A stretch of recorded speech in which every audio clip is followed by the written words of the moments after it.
Olá, meus queridos alunos, tudo bem com vocês? Espero que tenham um excelente início de semana, tá certo? Então, vamos para a nossa aula de história de hoje, né? Nós vamos dar continuidade à nossa aula e hoje nós vamos falar sobre a necessidade da mão de obra, tá bom? Então, vamos à obra. Vocês vão abrir o livro de vocês a partir da página 18, tá bom? De história.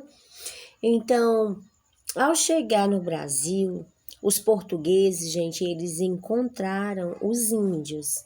Vocês podem observar aí, ó, a chegada dos portugueses e quem eles encontravam em nossa terra eram os índios. E eles viam que os índios, eles eram bem simples, tá certo? Então, eles aproveitavam a sua simplicidade, né, por meio do escambo para explorá-los, né, com trabalhos escravos nos canaviais. Ou seja, os escambos eram as trocas de mercadoria, que nós já estudamos também em nossas aulas de história, tá certo? Então, eles pegavam a mão de obra do índio, né? E colocavam eles para trabalhar nos canaviais. Então, aos que resistiam chamavam de bárbaros. Eram capturados e forçados a trabalhar como os outros, tá certo? Então, vamos adiante. Então, agora iremos compreender sobre os portugueses e o trabalho escravo. Eles achavam que o trabalho físico na extração do pau-brasil e depois com a cana-de-açúcar era para os pobres, né, os imigrantes e escravos. Por isso, eles rejeitavam esse tipo de trabalho, pois se achavam superiores. Tá certo, gente? Isso, os portugueses. Então, justificavam essas ações dizendo que os índios não eram cristãos e não tinha a cultura europeia, ou seja, dos europeus. Mas a questão era econômica, né? A base financeira. Porque eles iriam pagar se eles poderiam ter a mão de obra gratuita, né, de graça, escravizando lá os índios, fazendo a troca, né, do serviço dele por coisa barata, coisa simples. Então, o trabalho indígena, gente, ele possuía duas vantagens. O grande número de índios, né, e o conhecimento deles da terra e do trabalho. Assim, dava muito lucro. Você pode observar aí, ó, como o índio ele conhecia a terra, ele dava muito lucro para os portugueses. Então, eles não iam abrir nunca, gente. Então, vamos adiante. Então, os problemas com a escravidão indígena. Começou com a mortandade. Mortandade é a morte, certo? Muito grande dos índios, por diversas razões. Por exemplo, as doenças transmitidas pelo homem branco, guerras entre os portugueses e as tribos, suicídio de índios que não aceitavam a escravidão e morte por conta do trabalho forçado. Então, muita morte mesmo, gente, dos índios, tá certo? Você pode observar aí. Ainda viam os índios, os portugueses ainda viam os índios como preguiçosos e fáceis de adoecer. Então, houve também conflito com os jesuítas, certo?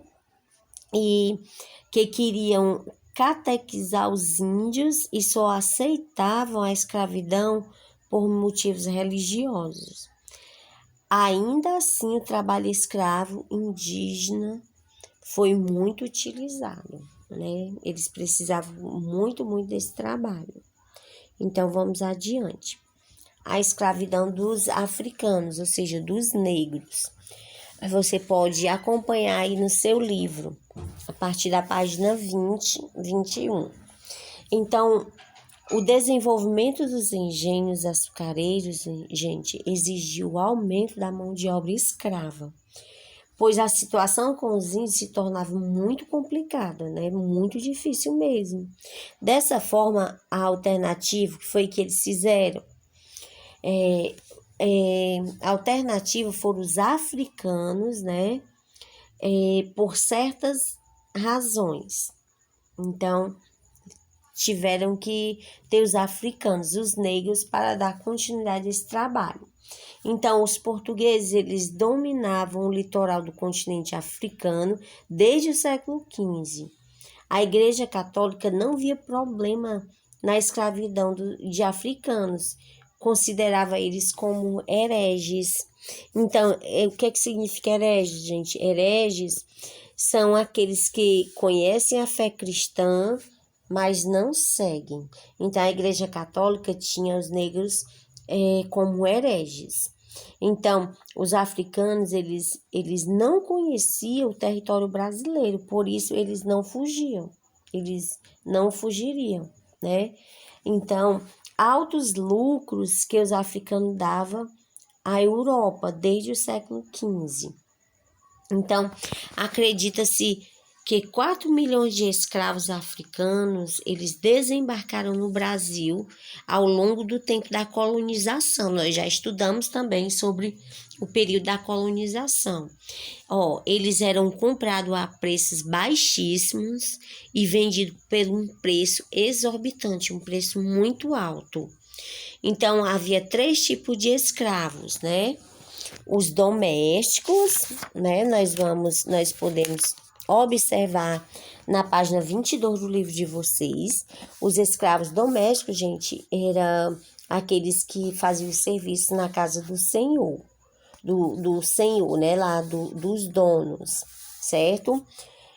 Também existiam escravos, o direito é que trabalhava nas plantações ou nas minas. E o escravo de ganho era aqueles que prestavam serviço de transporte, ele vendia alimentos nas ruas, fazia trabalhos especializados como o trabalho de pedreiro, de marceneiro, alfaiate e outras atividades, tá certo? E eles davam muito lucro.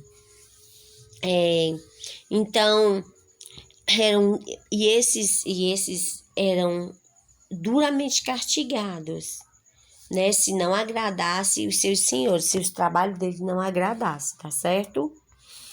E para finalizar, nós vamos falar sobre o trabalho livre. Apesar do trabalho escravo, nós precisamos destacar que havia trabalhadores livres, assalariados, né? Em geral, portugueses, brancos e pobres. Dividia a dura rotina com os escravizados, com menos tempo e violência. Eram especializados, carpinteiros, ferreiros, pedreiros e outros mais. Eles ganhavam maiores salários, o feitor-mor e os especialistas na produção de açúcar, pela sua importância. Eles tinham autoridade, inclusive, sobre os escravos com quem trabalhavam, tá certo? Gente, eu espero ter contribuído com vocês, né? Que vocês possam realizar as atividades propostas no sala de aula. Um grande abraço e até a próxima.